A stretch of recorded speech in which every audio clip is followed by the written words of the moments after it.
Buenas noches, bienvenidos a La Llave de los Secretos. Esta noche con una invitada muy especial, mi querida amiga Juliet. Esta noche para hablar sobre un tema muy especial que se llama el significado energético profesional. Ese es como el tema que vamos a tener esta noche con Juliet. Bueno, Juliet, cuéntanos un poquitico de qué se trata este tema. Bueno, David, buenas noches a todos los televidentes. Como siempre, un placer estar aquí con ustedes compartiendo información para aprender a vivir, información que nos trae libertad mental y libertad emocional. Un tema, como tú muy bien lo dices, muy interesante porque es un tema que nos va a abrir mucho, nos va a llevar mucho a la conciencia de lo que estamos haciendo en la vida y de lo que estamos viviendo realmente a nivel profesional, ¿cierto? Recordemos que, como hemos hablado en otros programas, los seres humanos siempre tenemos una cantidad de experiencias en la vida que no están ligadas necesariamente a nuestra mente consciente, ¿cierto? Dentro de estos programas de la mente subconsciente, lo que está por allá guardado, que aún no recuerdo, está también guardado lo que me va a definir en la adultez en cuanto a mi profesión. Entonces, así como se guardan mis síntomas a futuro, así como se guardan mis reacciones ante las relaciones, así como se guardan los proyectos sentidos que nos entregan los padres, claro, así también se guarda en nosotros lo que vamos a definir en la vida a nivel profesional, ¿cierto? Entonces es un tema muy rico porque entonces las personas se van a poder dar cuenta para qué estoy haciendo lo que estoy haciendo y qué es lo que me está impulsando a tener ciertas profesiones, qué es lo que me va a ayudar a ganarme la vida, que es como muchas personas lo llaman, que realmente no es para ganarte la vida, sino para subsistir en un plano físico con necesidades físicas, ¿cierto? Escuchaba en alguna ocasión de alguien, una persona muy conocedora, muy sabia, muy preparada incluso. Entonces, él daba unos ejemplos, obviamente pues trabajaba con cosas muy diferentes, ¿cierto? A nosotros, pero él decía que casualmente las actividades que tenían que ver con dinero, por ejemplo, trabajo en un banco, trabajo en gremios de este índole, y comparaba con las personas que trabajaban con cosas que tienen relación en el campo, por ejemplo, o muy en el ámbito natural. Decía que había una gran tendencia de las personas que trabajan con dinero y todo lo demás a que a futuro se separaran o dañaran su hogar definitivamente. Y que las personas que trabajaban en este ámbito del campo natural o en fin, generalmente eran personas más dedicadas a su hogar y que de hecho eran relaciones las cuales podían durar mucho. ¿Eso puede tener algo significativo? Sí, es muy significativo, David. ¿Por qué? Porque, por ejemplo, las personas que están viviendo del campo, es una relación directa con la tierra, sí, con la madre, ¿cierto? Sí. Entonces, cuando tenemos esa relación tan directa con la madre, solemos ser personas más afectivas, porque ya lo hemos hablado muchas veces que la madre es la encargada de la entrega del amor y del alimento desde el amor y la afectividad, claro, ¿cierto? Cuando hablamos de la relación con el dinero, es un campo muy diferente. ¿Por qué? Porque el dinero ya es la relación con el padre, con el padre, porque el padre es el que debe reconocer los hijos, entonces el dinero es el reconocimiento. Cuando empezamos a trabajar con estos campos que son tan enfáticos en la producción de dinero, estamos de una u otra forma inconscientemente buscando ese reconocimiento del padre que yo aún no he encontrado. Y además estoy buscando ese reconocimiento en el afuera que yo no me he dado. Entonces, claro, de una u otra forma la mentalidad está más abierta a la competencia, sí, y esa competencia trae a muchas desigualdades desde las creencias y desde el amor propio y hacia los otros. Entonces, por eso se puede dar más a que se den separaciones, hablando explícitamente de las relaciones de pareja. Bueno, y de pronto, porque de pronto también se puede presentar que es un mundo de pronto más competitivo. Efectivamente, y de pronto también a veces de apariencia y de cosas. También puede darse. Juega mucho eso. En cambio, cuando el que trabaja lentamente con la naturaleza, pues de hecho incluso pues hay terapias en las que nos dice camina descalzo, sobre manga, césped, en fin. Entonces de por sí la parte de la tierra pues absorbe como en cierto modo cosas negativas. Ahora hay que aclarar muy bien que esto sucede cuando son las dos personas las que están trabajando en el ámbito o laborando en el ámbito del comercio, en el ámbito del manejo del dinero, porque inconscientemente se genera esa competencia, esa competencia entre ellos. Otro asunto sería que ella estuviera más conectada con la tierra y él estuviera más en el campo empresarial desde el dinero.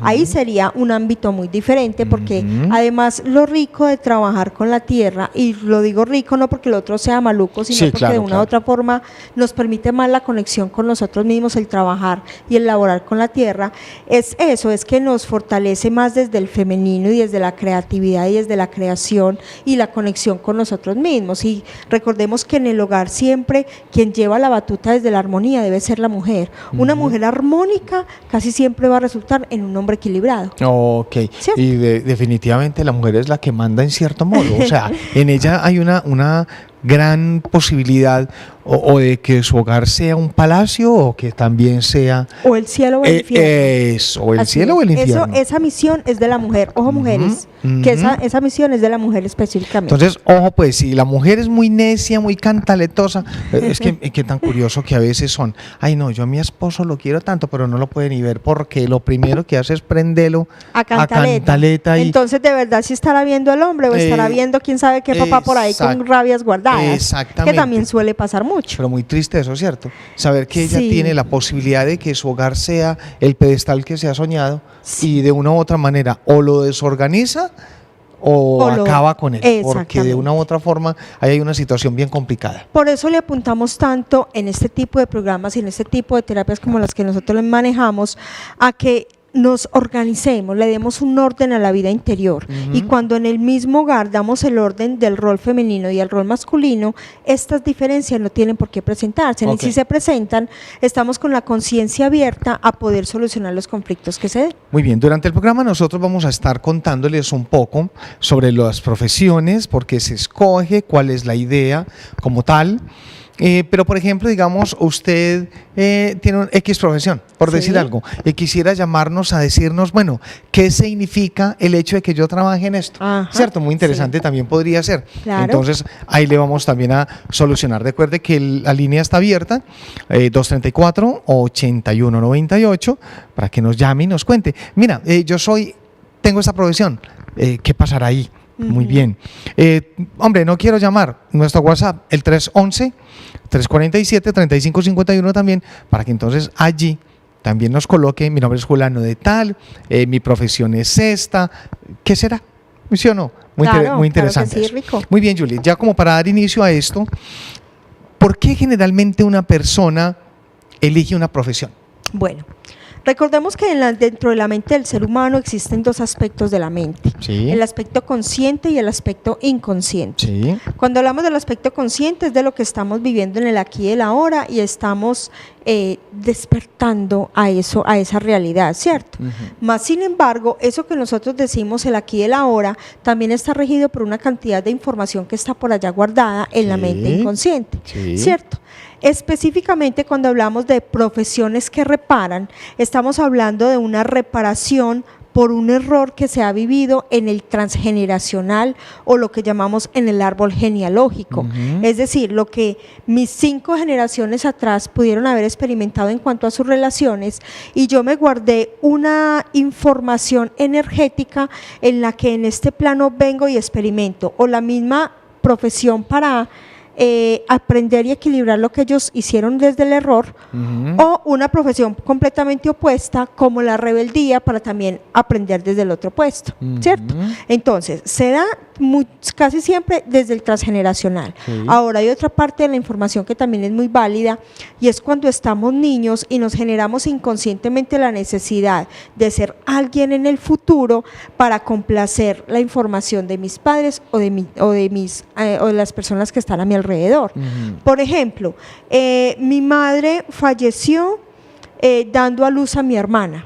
Entonces yo me guardo la información de que yo voy a crecer y voy a ser un sanador para compensar el hecho de que no hayan podido sanar a mi madre, ¿cierto? Entonces, esto se da mucho en el caso de los médicos, de los cirujanos, de los ginecobstetras, dependiendo del caso que se dé en la persona puntualmente, ¿cierto? La mayoría de personas que trabajan en el área de la salud biológica, en la salud física, médicos, independientemente de la especialidad, están reparando aquellos daños en el hogar en el que yo quiero salvar la vida, quiero que prevalezca la vida. vida.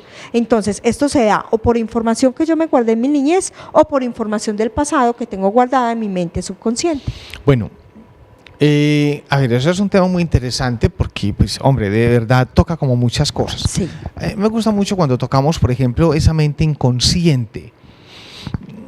¿Cuándo será que algún día vamos a entender que realmente utilizamos máximo, siendo una persona superdotada, casi el 10% de lo que es la mente del ser humano? Sí. En unos casos el 5%, en otros casos el 2%, en otros casos el 1%. El 1. Pero suele darse.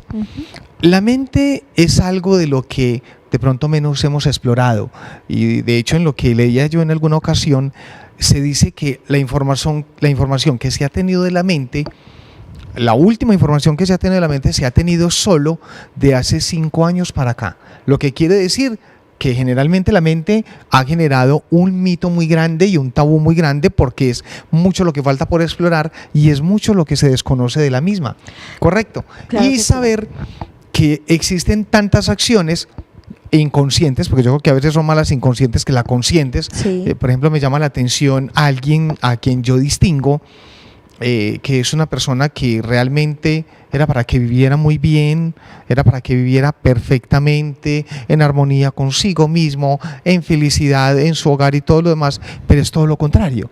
Es una persona, por ejemplo, digamos, que podría ser un buen candil o un buen lucero en su casa, pero es oscuro, por decir algo. Sí. Es una persona que económicamente maneja muy buenos recursos, pero nunca ve dinero, o sea, nunca le rinde, si me hago entender. Entonces, imagínese inconscientemente qué habrá grabado allí para que funcione de esta manera. Esos casos son donde aplica perfectamente la información que está guardada y que yo no recuerdo, la información del inconsciente. ¿En qué casos también se da mucho esto, David? Cuando hay personas que llegan a la consulta y me dicen, es que yo no quiero ser agresivo, pero de un momento a otro me sale. No sé por qué, y yo después me arrepiento y me siento mal y hago conciencia del error que cometí, pero algo me lleva a actuar de esta forma que yo no sé qué es.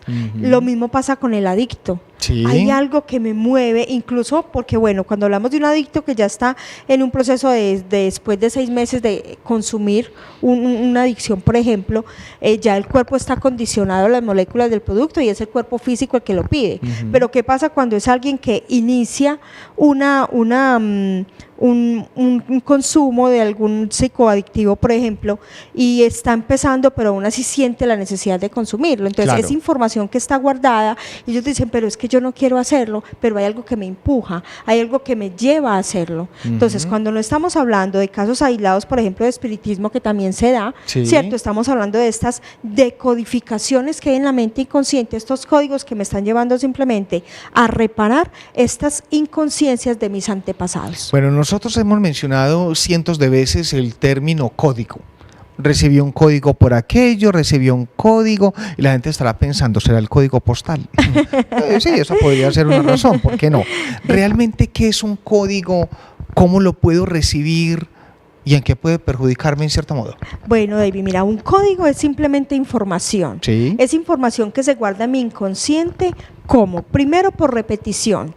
En un niño los códigos se graban por repetición. No es lo mismo lo que tú le indiques a un niño una vez a la semana desde tus palabras y tus actos, a que durante 6 meses en repetidas ocasiones en el día a día le estés entregando una información, por ejemplo, de tú eres bueno, tú vales, o al contrario, tú no sirves para nada, tú no sabes hacer esto, tú no estás aprendiendo. Entonces, todos los códigos se graban por repetición, primero. Otra forma en que se graba un código es cuando yo sufro una alteración física de impacto y eso me genera un shock emocional, y esa emoción no digerida es lo que me lleva a guardar la información en el inconsciente. ¿Eso es lo que podemos llamar un trauma o algo por el estilo? Es lo que podemos llamar un trauma. Un trauma es un código. Entonces, yo estuve a los 3 años en la playa y por un error de mis padres me fui solo al mar y me estaba ahogando. Eso es un shock, un trauma. Entonces yo... Que ya le cogí pánico y no vuelvo. Exactamente, eso es un código de miedo al agua, de miedo a la muerte en el agua. Entonces todo se puede deshacer, todos los códigos son descodificables. Perfecto. ¿Qué es lo que falta para ello? Tener conciencia de cuál es mi código y cuál es el impedimento que tengo en la actualidad para poderme desarrollar en mi paz y en mi tranquilidad. ¿Cierto? Muy importante ese aporte, pues, Claro porque que sí. estamos hablando que el código. Entonces, por ejemplo, un código que se puede recibir. Resulta que el niño le toca ver, por ejemplo, cómo su padre maltrata a su madre. Claro, con con frecuencia. seguridad, exactamente. Entonces, con la información que va a recibir el niño es un código en el que el maltrato es algo natural dentro del hogar.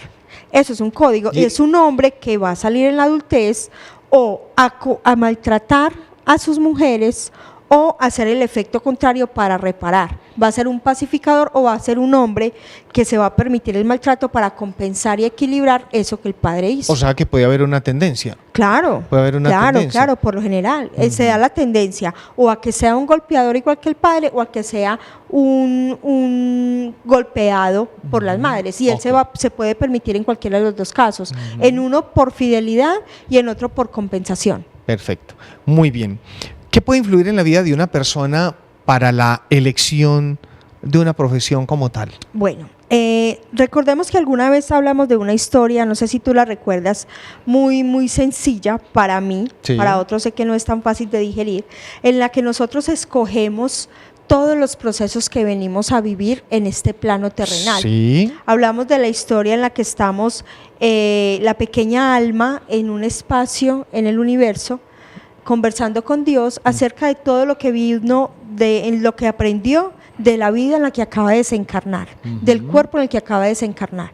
De acuerdo a todos estos aprendizajes, Dios en su inmensa bondad, sabiduría y amor nos permite la posibilidad de volver a aprender lo que nos quedó faltando Sí. en otro cuerpo diferente. Por eso decimos que la vida en su infinidades de vidas es un estudio. Exactamente. Y es por una eso a escuela. veces decimos la universidad de la vida. Exactamente, de allí viene el término de la Muy universidad bien, de la vida. muy Entonces, yo vengo de una universidad en la que aprendí Sí, cierta carrera, sí. pero entonces ahorita decido volver a otra porque me faltó algo. Perfecto. En esa escogencia también escogemos la familia Sí. familia que vamos a encarnar. Sí. De acuerdo a la familia que vamos a encarnar, el cuerpo que vamos a encarnar y las personas que nos vamos a rodear, también vienen con nosotros los programas de estos seres que ya desencarnaron y están esperando que alguien venga y los repare, y Bueno. repare los errores que tuvieron. De pronto una pregunta ahí, si la sabes bien y si no, no, porque sé que es una pregunta pues de pronto que puede ser muy fuerte. Vamos a suponer existe la elección, no, llegó la persona en su larga vida o en su proceso de vida y se quita la vida. Bueno, podríamos decir que inconscientemente este mundo le quedó grande. Podríamos decir que inconscientemente se dejó llevar por algo que se llama el ego. Ah, Error genético original. Viene grabado de información ancestral o información de su niñez. Ah, bueno. ¿Cierto? Sí, muy Cuando hablamos espiritualmente de qué pasa con esa alma, muchos dicen, esa alma se queda en el limbo, Sí. se queda en esa decisión de, bueno, si mi expectativa de vida era de los 80 años y estaba programado, pero yo decidí interrumpir esta vida a los 20 años, entonces, ¿qué pasa con los 60 años restantes? Ujú. Para mí, desde lo que siento, desde la sabiduría que he podido obtener en mis encuentros con el universo o con Dios, Sí. puedo decir que esta alma tomó la decisión que fue pactada desde allá. Ujú. ¿Para qué? Para el aprendizaje no solo de él, sino también de las personas que lo rodean. ¿Qué es lo que pasa? Que todo depende de las creencias que tú tengas en el momento. Hay una información bien clara acerca de que quien duerme dormido, vuelve y nace dormido. Quien permite que su cuerpo muera estando con su mente despierta, vuelve a reencarnar despierto. Sí. Entonces, quien se quita la vida, definitivamente está dormido, porque no ha podido encontrar ese sentido y ese valor a la oportunidad que tienen en el aquí y en el ahora. Entonces, fallecen sus cuerpos estando en una conciencia dormida. Lo más seguro es que vuelven y reencarnen dormidos para darse la oportunidad de despertar. Yo creería que todo en la vida es una exploración. Total. Y yo creo que cuando hay una exploración en la vida, en cierto modo, si es un momento crítico de su vida, duro o cruel, yo diría que en cierto modo yo tengo que aprender a disfrutarlo como sea. Claro. Porque una cosa es afrontarlo, disfrutarlo, y otra cosa es renegar, echarme cosas encima, de pronto maldecirme, maldecir la vida o decir a toda hora con palabras soeces, en cierto modo criticando o por meterme, bueno, no sé, meterme con ciertas personas, ciertos negocios, ciertas vainas. Entonces, bueno, allí Con puede... ese, discúlpame David, Sí. con ese ejemplo das la definición exacta de la diferencia entre un ser despierto y un ser dormido. Muy bien, eso, a eso iba. Esa es la Sí, gran diferencia. porque es sumamente importante pues como tener claridad en ese tipo de cosas, porque Claro me que parece sí. muy valioso. Las líneas 234-8198, nuestro WhatsApp el 311-347-3551 para que nos llame. ¿Qué profesión tiene usted? Y para decirle qué está sanando con esa profesión. Nosotros vamos a ir a unos pequeños cortos comerciales y ya regresamos nuevamente a la llave de los secretos.